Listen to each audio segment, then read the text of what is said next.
At its peak, Pittsburgh made more than half the steel in the country, an empire fueled by 3 converging rivers, round-the-clock mills, and generations who believed their city could never fall.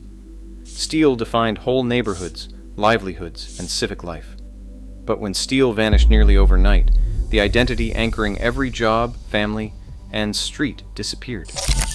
To survive, Pittsburgh had to trade its soul for a second chance. Survival meant becoming a different city. How does a city built for one purpose reinvent itself, and how does it decide what is worth saving? The story of Pittsburgh begins at the meeting point of 3 rivers, the Allegheny, Monongahela, and Ohio. This natural crossroads, carved deep into the hills of western Pennsylvania, shaped the city's fate long before smokestacks rose above its banks. Waterways offered a cheap, reliable way to move heavy cargo. Barges carried coal, iron ore, and limestone straight to the heart of the city, slashing costs for industries that needed to feed hungry furnaces. By the mid-1800s, the arrival of the Pennsylvania Railroad stitched Pittsburgh into a growing national network, linking its rivers to distant markets and mines. Rail yards and switching stations clustered near the water, turning the city into a giant funnel for raw materials and finished goods. Geography did more than just guide trade. It made large-scale industry not only possible, but inevitable. Every block, every bend in the river became part of a system designed for production on a massive scale. This physical foundation set the stage for a city that would soon be defined by the relentless rhythm of its mills. By the late 1800s, Pittsburgh's mills had become the heart of American industry. The Edgar Thomson Works, opened in the 1870s under Andrew Carnegie, used the Bessemer process to pour out steel faster and cheaper than ever before. The city's factories ran day and night, their furnaces rarely cooling, their smokestacks painting the sky with soot. By the middle of the 20th century, Pittsburgh was producing more than half of all the steel made in the United States, over 25 million tons a year at its peak. Generations of families built their lives around these mills. Shifts rotated through every hour of the day, and entire neighborhoods pulsed with the rhythms of factory whistles. Steel workers carried a sense of pride that ran deep. Their labor built the bridges, railroads, and skyscrapers that defined a nation. But this prosperity came with a hidden cost. The city's economy, its tax base, even its sense of self became tied to a single industry, a total dependence. Diversification seemed unnecessary when the mills never stopped.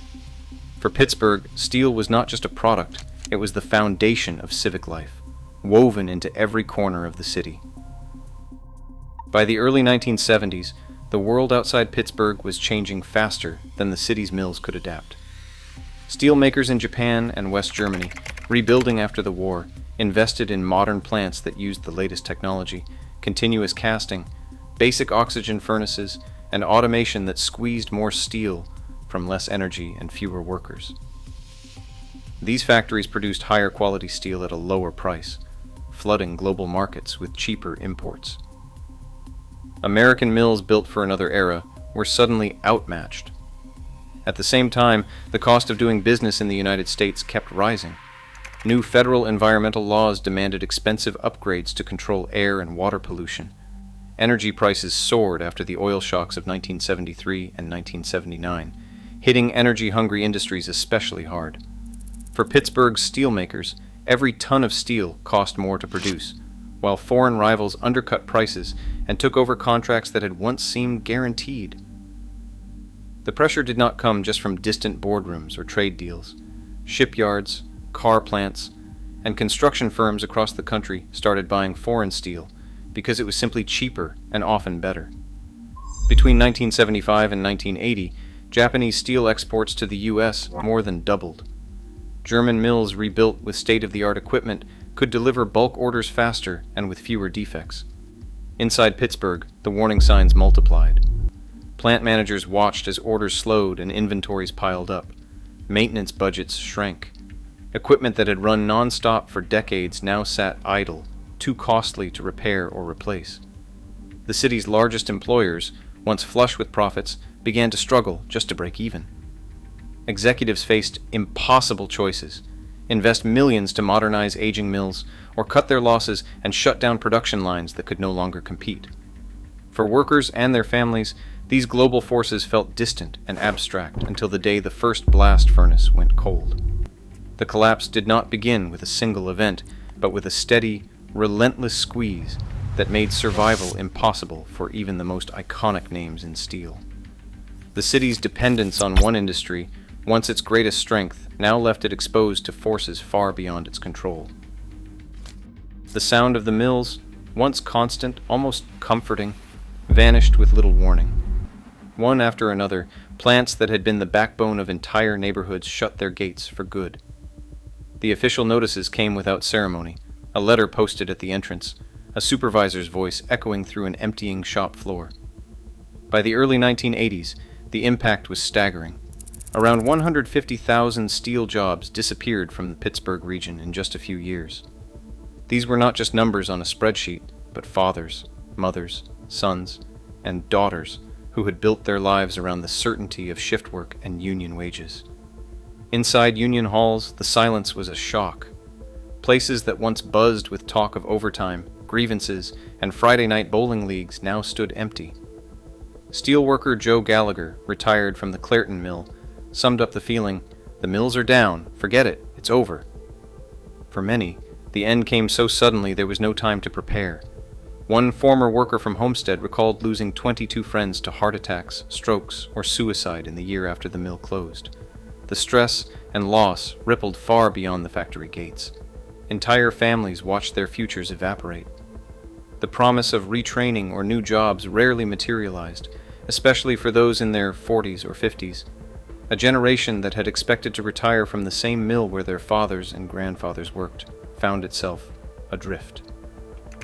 Union leaders like Marvin Weinstock spoke with anger and disbelief. "They've milked us dry. You invested here. You invested in your churches. You paid your taxes, and we want your steel companies to invest here." But the companies were gone. Some shifted investments elsewhere, and others simply disappeared.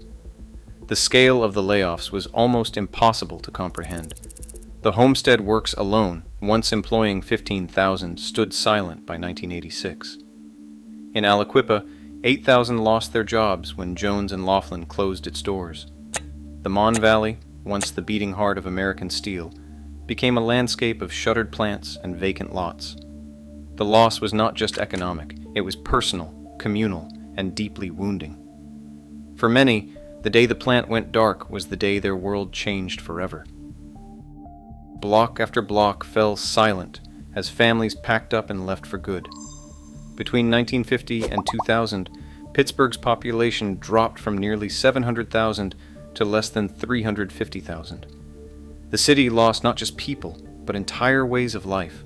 Neighborhoods that had pulsed with the shift changes of the mills, Homewood, the Hill District, Braddock, emptied out. In Braddock, once home to more than 20,000, fewer than 2,200 remained by the turn of the century. Schoolyards filled with weeds, storefronts boarded up.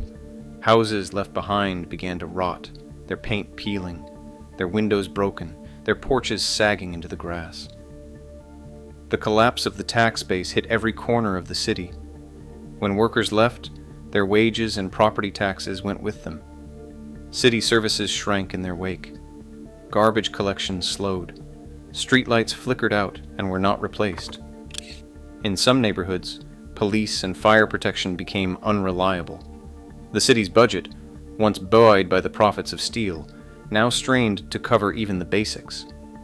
By the late 1980s, Pittsburgh faced a fiscal crisis that threatened its ability to function at all. For those who stayed, the sense of loss was everywhere. Churches that had served generations of steel families closed their doors. Union halls, once the beating heart of community life, sat empty. The sound of children playing in the streets faded. In Braddock, the Edgar Thompson work still cast its shadow, but most of the jobs and the people were gone. The mill's presence was a reminder of what had been lost, not what remained. The psychological toll was as real as the economic one. People who had built their identities around hard work and steady paychecks now faced uncertainty and isolation. Some tried to hold on, hoping the mills would return. Others gave up, leaving behind memories and a cityscape slowly unraveling. Pittsburgh's unraveling was not just about numbers on a census form. It was about the hollowing out of neighborhoods, the loss of community, and the question of whether the city could survive at all. Inside boardrooms overlooking emptying streets, Pittsburgh's future was being rewritten. In the early 1980s, as jobs vanished and neighborhoods unraveled, the Allegheny Conference on Community Development gathered business leaders, university presidents, and public officials to chart a way out. The answer was not to rebuild the mills, but to build something entirely new. Instead of doubling down on heavy industry, they steered investment toward education, medicine, and research, sectors that already had roots in the city but had never before been at the center of its economy. The University of Pittsburgh Medical Center was formed in 1986 and began expanding rapidly, absorbing former industrial spaces and hiring thousands. The University of Pittsburgh and Carnegie Mellon University, both long-standing institutions, received targeted support for research and development. By 1979, Carnegie Mellon had founded its Robotics Institute, planting the seeds for a technology sector that would eventually attract national attention. Federal and state grants flowed into new laboratories, while the city's skilled workforce retrained for jobs that required not muscle, but expertise. This was not a spontaneous recovery.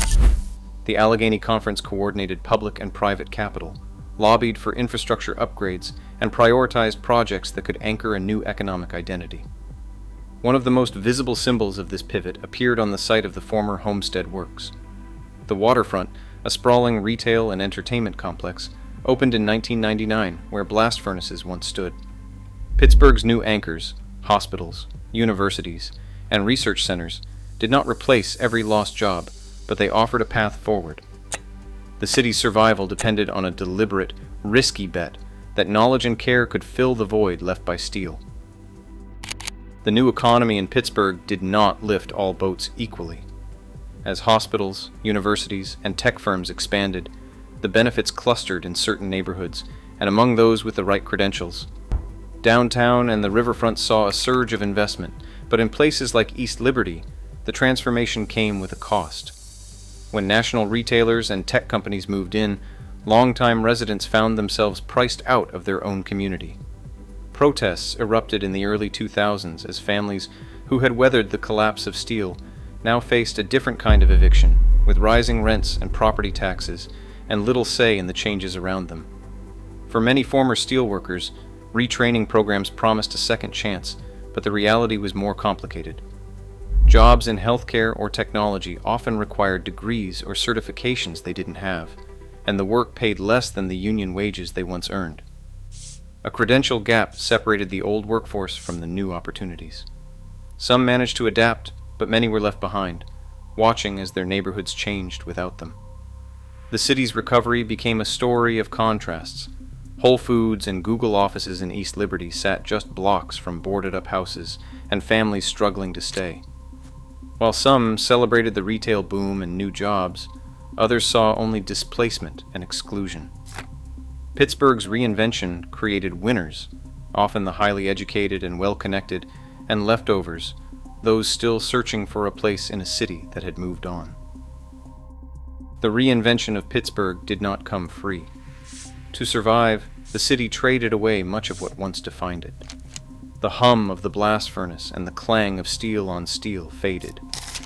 They were replaced by the quiet shuffle of hospital corridors and the soft whir of laboratory equipment. The air cleared, but so did the neighborhoods that once thrived on shift work. Riverfronts grew green and walkable, yet the old Union halls stood empty, and the pride that came from generations of hard labor was hard to replace. Jobs in medicine, research, and technology offered a lifeline, but not everyone could reach it. The skills that once built America's bridges and skyscrapers did not always translate to the demands of a new economy. For many, especially those left behind in hollowed-out neighborhoods, the loss was not just economic, it was cultural. The city's identity, forged in the heat of the mills, became something quieter, more fragmented, and less certain. Pittsburgh's willingness to abandon its industrial past set it apart from cities that clung to old promises. Detroit, once the heart of American auto manufacturing, filed for bankruptcy in 2013 after decades of decline. The difference lay not in the scale of loss. Both cities watched entire ways of life disappear, but Pittsburgh showed a willingness to let go. Pittsburgh survived by becoming a different city altogether. The price was steep, a sense of belonging, a shared story, and the comfort of knowing who you were and where you fit. Survival meant letting the old world slip away, even as something new took root. Today, Pittsburgh's skyline rises above riverfronts once blackened by industry, proof that cities can change, but not without cost. Every new tech hub or hospital comes with the memory of neighborhoods emptied and identities remade. Reinvention is not a victory parade. It is survival with scars. As more cities face economic shocks, Pittsburgh's uneasy trade-off is a warning. Adapt relentlessly or risk vanishing altogether. Share your thoughts below.